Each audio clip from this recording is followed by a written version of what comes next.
여러분, 잔치 중에 최고 신나고 즐거운 그런 잔치가 무엇이겠습니까? 저는 혼인 잔치 같아요. 그 혼인이 나의 결혼이면은, 또한 아니면은 나의 자녀들의 결혼이면은 얼마나 그 잔치가 기쁘고 즐겁겠습니까? 그래서 결혼식이 준비되게 되면은 보통 사람들은 이제 청첩장을 보내죠. 청첩장을 보내면은 사람들을 이제 초청을 하게 됩니다. 여러분들은 이제 요즘에 이렇게 청첩장을 미국에서 좀 잘 받기 어려운 것 같아요. 자녀들 결혼하더라도 자기들 좋은 사람들만 다 이렇게 초대하려고 그러지 어른들은 잘 초대를 안 하려고 그러더라고요. 어쨌든 이 청첩장을 받으면 여러분 어떤 생각이 듭니까? 보기를 드릴게요. 자, 1번 기쁘다. 2번 부담된다. 3번 화가 난다. 4번 관심 없다. 그 중에 하나 있습니까? 그런데 이제 만약 이 결혼식 청첩장이 초청장이 아주 유명한 사람의 초청을 받았다면 여러분 어떨까요? 지난 주에 유명한 사람들이 결혼을 했죠. 유명한지 아니면 여러분들이 한테 유명한지 아닌지 모르겠는데 현빈하고 손예진 씨가 결혼을 했대요. 아주 그런데 이게 사람들 함부로 초청하지 않는데 그런데 초청을 받았다. 여러분 안 가시겠어요? 아니면 대통령 아들이 결혼하는데 여러분을 초청했다. 그럴 리는 없겠지만 보통 이 영국 왕실의 이제 결혼식을 하게 되면 세상에 많은 그런 관심을 이렇게 받고 이목을 집중시키게 됩니다. 그들이 초청하는 사람들 한 600명 정도로 제한하지만은 그 결혼식을 보기 위해서 수십만 명이 이렇게 주위에 움집한다 그러죠. 우리가 잘 아는 그 찰스 왕세자와 다이애나가 그랬었고요. 그다음 그의 아들 해리 왕자와 배우 메건 마클이 이제 결혼식 때도 그리 했었습니다. 그런 그 아주 화려한 결혼식, 모든 사람이 알 수 있는 유명한 결혼식을 하게 되는데 그 결혼식에 아무도 오지 않았다라고 하면은 여러분 어떻겠어요?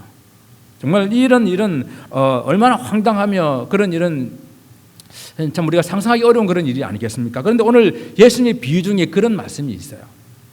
어떤 임금이 아들의 결혼식에 사람들을 초청을 했어요.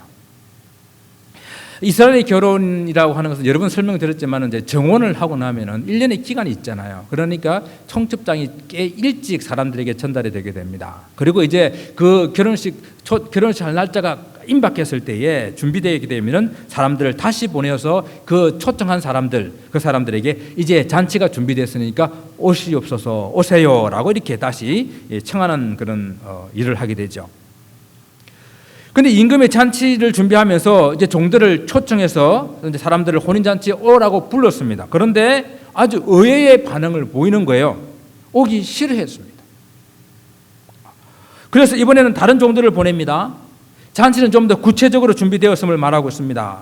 4절 말씀에 내가 오찬을 준비하되 나의 소와 살찐 짐승을 잡고 모든 것을 갖추었으니 혼인잔치에 오소서라고 말합니다.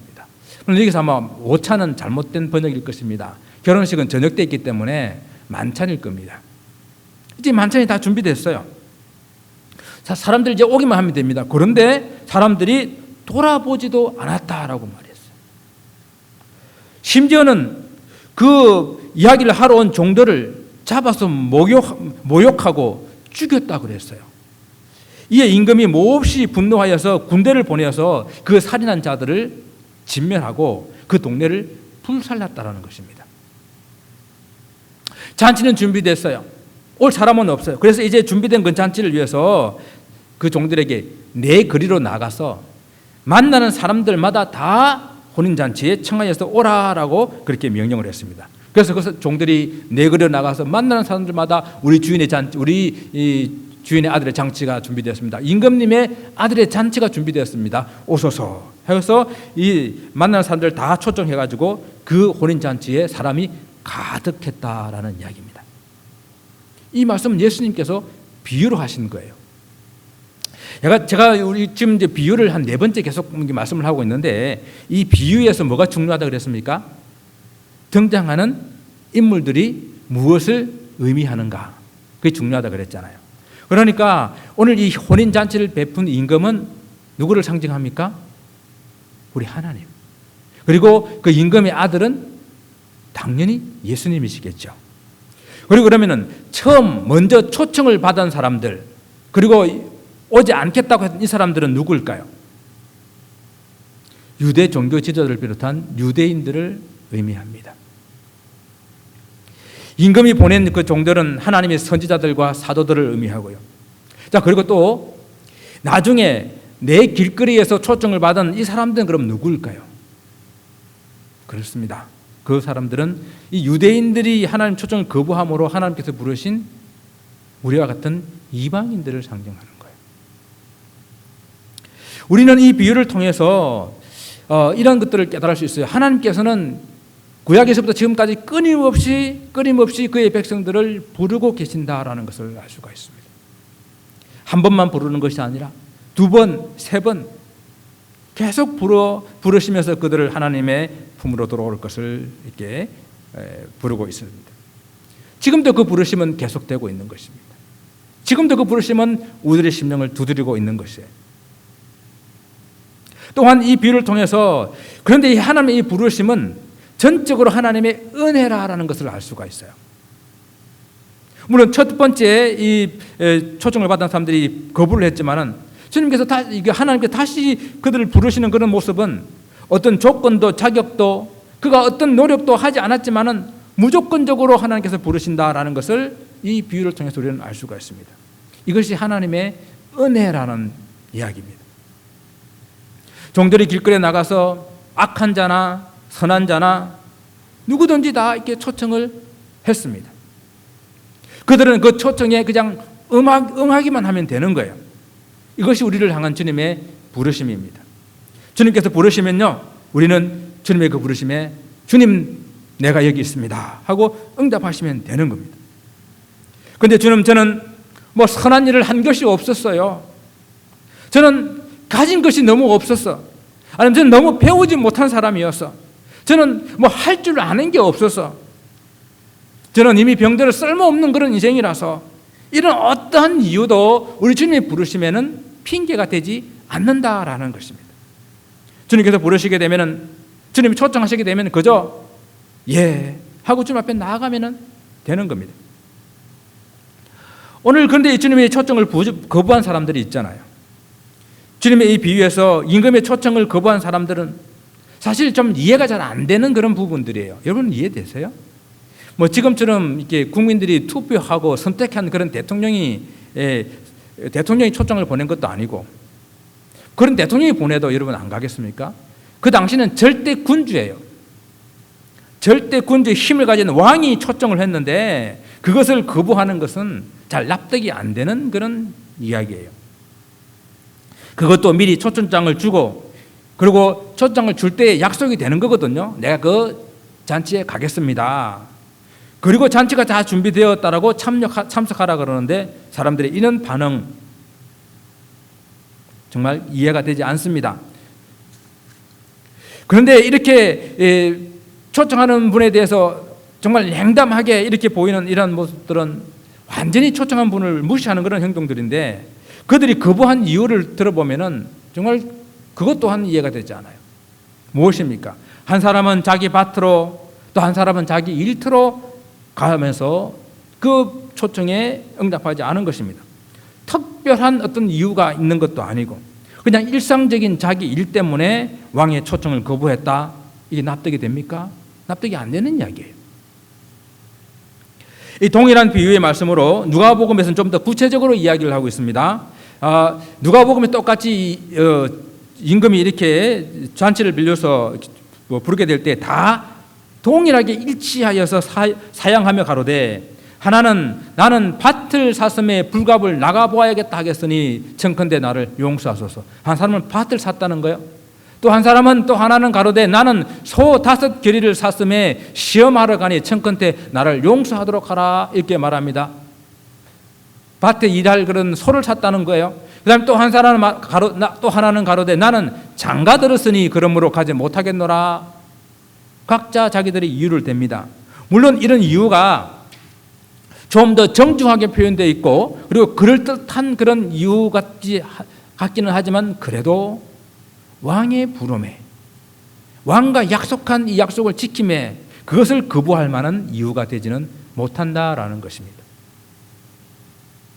3절에서 청한 사람들을 혼인잔치에 불렀다라는 것은 이미 오기로 약속한 그런 사람들이라는 그런 뜻이거든요. 왕과 함께 약속을 한 그것을 자기 생활의 그런 문제로 거부한다는 것은 너무 용감한 거 아닌가요? 목숨을 내놓고 하는 일인데 이게 목숨을 걸 만한 그런 일이겠습니까? 그래서 이 비유를 보게 될 때에 그냥 겉으로 보게 되면은 이해가 되지도 않고 납득이 되지가 않는 일입니다. 그래서 비유를 통해서 우리는 이해가 되지 않고 납득이 되지 않는 그런 행동을 하고 있는 것에 통해서 우리에게 무엇을 말씀해 주려고 하는가? 이것이 오늘 비유의 핵심인데요. 이렇게 이해가 안 되고 납득되지 않는 이 일을 누가 지금 하고 있다고요? 유대인들이, 유대 종교 지도자들이 지금 그 일을 하고 있다라는 것을 이 비유를 통해서 그들에게 깨우쳐 주시기 위한 그런 비유의 말씀이라는 것입니다. 나의 일상이 물론 중요하죠. 일도 중요하고 비즈니스도 중요하고 또 가정도 중요합니다. 하지만 하나님께서 부르시게 되게 되면은 그 모든 것들을 다 내려놓고 그 부르심에 우리는 응답해야 하는 것입니다. 그런데 유대인들은 여전히 자기 일이 중요했고, 그리고 또 자기의 삶이 더 우선순위였고, 또 지금까지 알고 지켜왔던 그 율법이 더욱더 우선순위였기 때문에 주님이 복음으로 부르신 그 부르심에 대해서 그들은 거부하고 말았다는 겁니다. 아니, 거부할 뿐만 아니라 초청하여 온 그 사람들, 그 음성이 듣기 싫어서 그 종들을 핍박하고 때리고 들어는 죽였다라는 것입니다. 그리고 이제는 하나님께서 마지막 보내신 하나님의 아들까지 거부하고 있는 그런 유대인들의 모습, 그것을 주님은 책망하고 있는 것입니다. 오늘 이 주님의 비유도 우리가 이미 21장에서, 마태복음 21장에서 살펴봤던 그런 비유들, 특히 유대 종교 지도자들이 했던 그런 질문, 네가 무슨 권세로 이런 일을 하느냐, 누가 이런 권세를 주었느냐라고 따지고 있는 그들에 대한 주님의 대답이자 경고의 말씀입니다. 그래서 두 아들의 비유를 말씀했어요. 그리고 열매 맺지 못하는 무화과 나무의 비유를 말씀했습니다. 그리고 악한 포도원 농부들의 비유를 말씀했었어요. 그리고 포도원 주인의 비유를 말씀하시면서 어떻게 해요? 오늘 이 본문의 말씀처럼 거부할 뿐만 아니라 그 초청한 사람들을 죽였던 그 사람들을 진멸하고, 그리고 그 동네를 불살하게 될 것이라는 하나님의 심판을 경고하고 있는 그런 말씀입니다. 그러면 오늘 이 비유들 가운데에 오늘 이 비유는 왜 하필이면 이 하나님 나라를 혼인잔치에다가 비유를 했을까요? 여러분, 천국잔치는 성경에서 말씀하고 있는 있어야 할 마지막 날에 있어야 할 것들에서 맨 마지막에 있게 될 것입니다. 이 혼인잔치는 우리 주님 재림하시고 맨 마지막에 우리가 하나님 나라에 들어가서 있게 될 그 천국잔치거든요. 그러니까 이 잔치를 거부하면 더 이상 기회가 없다라는 것을 말씀하고 있는 거예요. 그런데 우리는 그냥 우리가 살아가는 일상의 그 삶 때문에 이 하나님 초청을 거부하는 일이 얼마나 어리석은지를 우리는 깨달아 알아야 됩니다. 여러분, 혹시 어릴 때에 땅 따먹기 해보셨어요? 동네 공터에 나가가지고 돌 이렇게 튀겨가지고 이 검 안에 들어오는 거 자기 땅이라고 이렇게 계속 꺼 나가면서 열심히 하잖아요. 조금 정말 상대편에서 조금만 어떻게 반칙하게 되면은 막 싸우면서 내 땅 차지하려고 하잖아요. 그런데 저녁 때에 어머니가 밥 먹으러 오라고 부르면은 그 많이 따놓았던 땅 다 두고 그냥 들어갑니다. 그런데 개중에 어떤 애들 중에서는 그 땅에 욕심 있어가지고 엄마가 부르는 그 부름을 거부하고, 아니 조금 더 있다가요, 조금 더 있다가 하다가 그럼 어떻게 돼요? 어머니가 한 번, 두 번 더 부릅니다. 그러다가 세 번째는 보로령이 떨어지죠. 빨리 들어와. 하나, 둘, 셋. 그럼 뭐예요? 그게 아무리 좋아도, 아무리 많아도 두고 들어가는 거예요.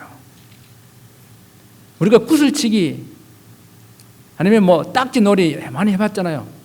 그때는 그게 정말로 최고인 줄 알고 가지고, 근데 지금 생각해보면 그게 뭐 아무것도 아니잖아요. 바로 그것이거든요. 우리가 이 땅에서 차지했던 것들, 갖고 있던 것들, 귀하다고 생각했던 것들, 주님이 부르시게 되면 그 모든 것들을 다 내려놓고 주님 앞에 서야 되는 인생 되는 것입니다. 주님이 부르심 앞에는 어떤 것들도 핑계댈 수 없음을 우리는 알아야 되는 것입니다. 한 번, 두 번 부르실 때에 그때 응답을 해야 됩니다. 이번에는 좀 이제 내가 벌려놓은 이 사업 좀 하다가 다음번에 부르면 가겠습니다. 지금 내가 너무 바쁘잖아요. 이 바쁜 일 조금만 끝나고 한가할 때 가겠습니다. 이 중요한 일만 마무리하고 가겠습니다. 우리는 그렇게 핑계대잖아요. 근데 이 천국 잔치가 자주 있는 게 아니에요. 이 왕의 아들은 외아들이에요. 우리 하나님의 아들은 외아들이십니다. 오직 유일한 길, 한 길밖에 없는 거예요. 그러므로 주님께서 우리를 부르실 때는 그 음성을 듣게 되면 이것이 나를 향한 마지막 기회다라고 생각하고 우리는 그 주님의 초청에 응답해야 하는 거예요. 근데 오늘 이 비유에서 또 하나 이해가 안 되는 부분이 있어요. 자, 보세요. 임금의 초청을 거부하고 종들을 때리고 죽였던 사람들을 진멸했잖아요. 그리고 동네를 불살랐습니다. 그리고 혼인잔치는 이미 준비되었기 때문에 초청받은 사람들은 그것이 합당하지 않아서 길거리에 나가지고 많은 사람들을 그냥 만나는 대로 불러왔잖아요. 그래서 손님이 혼인잔치에 가득했습니다. 여기까지는 모든 것이 순조로워요. 아름답습니다. 그런데 먹고 마시는 그 즐거운 자리에 임금이 손님들을 보기 위해서 나왔습니다. 그런데 그 임금의 눈살을 찌푸리는 일이 발생하게 된 겁니다. 예복을 입지 않은 한 사람이 그곳에 있었다는 거예요. 그래서 임금이 질문합니다. 친구요, 어찌하여 예복을 입지 않고 여기에 들어왔느냐? 임금이 사원들에게 예복을 입지 않는 그 사람을 어떻게 하라고 그랬습니까? 그 손발을 묶어서 바깥 어두운 데에 내던지라. 거기서 슬피 울며 이를 갈게 되리라. 아니, 길거리에서 만나는 대로 잔치에 참석해달라고 데려와 놓고 이제 예복 안 입었다고 이렇게 내쫓는 것은 무슨 경우입니까? 그냥 내쫓는 정도가 아니라 손과 발을 묶어서 바깥 어두운 곳에 내던져버리라 하십니다. 여러분, 이 상황 이해되세요? 다시 한번, 이것은 뭐라고요? 예수님의 비유라고요. 비유라고 하는 것은 전하고자 하는 메시지가 있는 거예요. 그래서 비유라고 하는 것은 모든 것에 다 이렇게 모든 상황을 다 이해시키는 것이 아니라 강조하기 위해서는 때로는 그 비유는 논리를 뛰어넘어서 전개시키기도 합니다. 또 어떤 부분을 강조해서 전개시키기도 합니다. 오늘 주님께서는 이 혼인잔치에 초청을 받아서 참여하려면 무엇이 있어야 된다고 강조하시는 것입니까? 예복이 있어야 된다는 것을 강조하시기 위해서 오늘 이 말씀을 하고 있는 것입니다. 그럼 도대체 이 예복이라는 것이 무엇입니까? 혼인잔치에 초청을 받았다면 적어도 최소한으로 그 잔치에 걸맞는 옷은 입어야 된다는 이야기겠죠. 혼인잔치는 혼인잔치에 맞는 예복이 있는 것입니다. 근데 또 살펴보게 되면 지금 이 사람들은 길거리에 있는 사람들을 그냥 초청해서 데리고 왔어요. 이 사람들은 또 다시 생각해 보게 되면 유대인들이 멸시하는 이방인들, 세리들, 죄인들, 그런 사람들이라고 볼 수가 있습니다. 그래서 누가복음 14장 21절에 보게 되면은 이 사람들은 가난한 사람들, 그리고 몸 불편한 사람들, 맹인들, 전원자들이라고 이렇게 기록을 하고 있어요. 이 사람은 유대 사회에서 소외되고 무시되는 그런 계층입니다. 이들을 길거리에서 불러와서 예복을 입지 않았다고 손과 발을 결박하고 내쫓는다는 것은 너무 과한 처사라고 생각되지 않습니까? 그렇지만 우리가 다시 한번 이 부분에서 주님께서 뭘 강조하고 있는가? 또 우리가 그 이스라엘의 그런 결혼의 어떤 풍습을 가지고 우리가 한번 이 부분을 이해한다고 한다면은 당시 중동의 결혼식의 예복으로는 주로 흰 세마포 같은 흰 옷을 예복으로 준비했다고 합니다. 그리고 또 어떤 주석을 보게 되게 되면은 당시 이 왕이 사람들을 초청하게 될 때에는 그 혼인잔치에 도착하게 되면 입구에 사람들이 입을 잔치에 참석할 예복이 준비되어 있어서 그 예복을 입고 들어가 그 잔치에 참석하는 그런 풍습이 있었다는 것입니다. 그래서 초청받은 사람들은 왕이 준 예복을 입고 그 자리에 들어가는 것, 그것이 나를 초청한 사람에 대한 예의라는 거예요. 존경의 표시라는 것입니다. 오늘 왜 친구여 예복을 입지 않고 이곳에 들어왔느냐는 그 질문에 이 사람이 아무런 대답을 하지 못했다 그러지 않았습니까? 대답할 게 없는 거예요. 내가 예복을 준비할 시간이 어디 있어요? 라고 말할 그런 이유가 없는 거예요. 그냥 주는 예복을 입고 들어오면 되는 것입니다. 아주 쉬운 것이에요. 또 바꿔 생각해 보게 되면 감히 이 자리에 초청받을 수 없는 사람들이 들어온 거잖아요. 어떤 면으로 보더라도 초청받을 만한 자격이 되지 않는 사람들이 정말 뜻밖의 초청을 받고 뜻밖의 기쁜 소식을 듣고 이 자리에 참석한 것인데, 예복 입으라면 입고 들어와서 정말 감사하고 감격하고 그 기뻐하며 그 잔치에 참여하면 되는 것인데, 그 예복을 입지 않은 그 사람, 입이 있어도 할 말이 없는, 정말 유구무원, 할 말이 없는 그런 상황이었다라는 것입니다.